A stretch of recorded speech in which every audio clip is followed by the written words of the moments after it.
was identified as mentally retarded, put back from the 5th grade into the 4th grade, and stayed in that category until I got out of high school.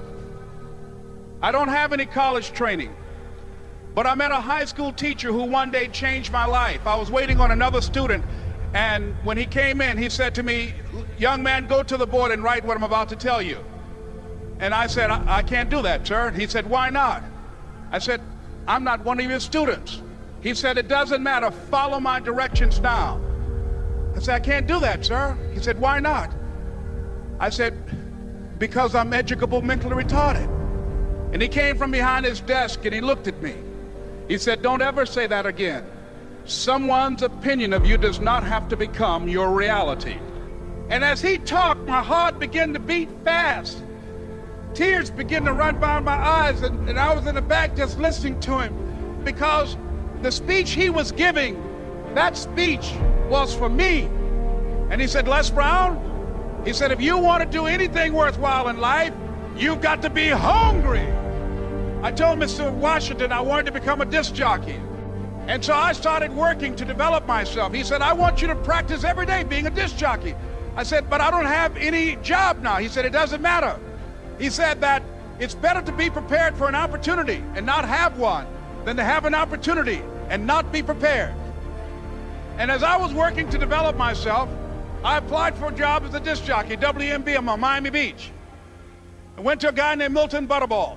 I said, "How you doing, Mr. Butterball? I'd like to get a job as a disc jockey." He looked at me, he said, "You have any broadcast background?" I said, "No, sir, I don't." "You have any journalism background?" I said, "No, sir, I don't." He said, "We don't have any jobs available." I said, "Yes, sir." I went back to Mr. Washington and I told him. He said, "Don't take it personally." He said, "Most people are so negative, they will have to say no 7 times before they say yes." He said, "Go back again." So I went back again. I said, "How you doing, Mr. Butterball? My name is Les Brown." He said, "I know what your name is. What do you want?" I said, "I'd like to know whether or not you have any jobs as a disc jockey, sir." He said, "Didn't I just tell you yesterday we didn't have any jobs?" I said, "Yes, sir, but I know whether or not somebody got laid off or somebody was fired, sir." He said, "No one was laid off or fired. Now get on out of here."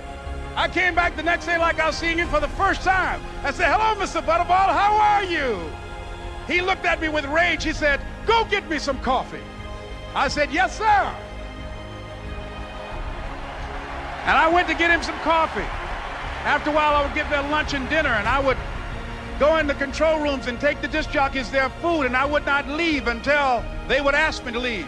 One Saturday afternoon, while I was at the radio station, a guy named Rock was drinking while he was on the air.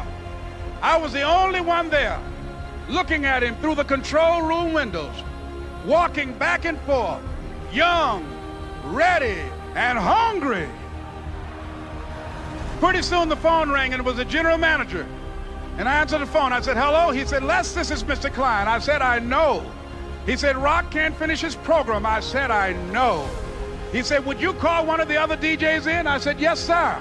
I hung the phone up. I said, "Now he must think I'm crazy."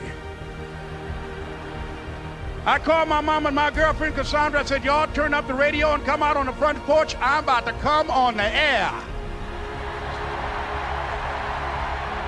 I waited for about 20 minutes, and I called him back. I said, "Mr. Klein, I can't find nobody." He said, "Young boy, do you know how to work the controls?" I said, "Yes, sir." He said, "Go in there and don't say nothing here." I said, "Yes, sir."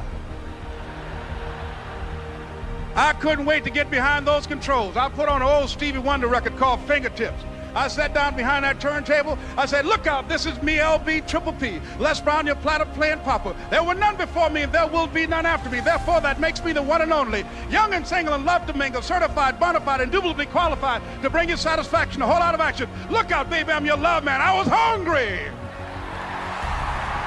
I was hungry. You got to be hungry. Begin to know that you have greatness within you. And if just one of you here begin to envision yourselves as being blessed and highly favored to reach your goals, if just one of you capture the essence of what that means, that you have greatness within you and a responsibility to manifest that greatness, that you can make your parents proud, you can make your school proud, You can touch millions of people's lives, and the world will never be the same again because you came this way. It was hard, ladies and gentlemen, coming to speak to people. And I was facing financial difficulties in my own life. I was behind on my bills and my dreams, and I'm saying to them, you can live your dream. It was hard, ladies and gentlemen.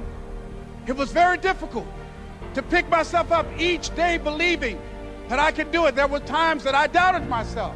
I used to ask myself, can I do this? And something said within me, you're the one. Don't give up on your dream. By continuing to push forward, by continuing to run toward my dream, that one day I would have my own talk show.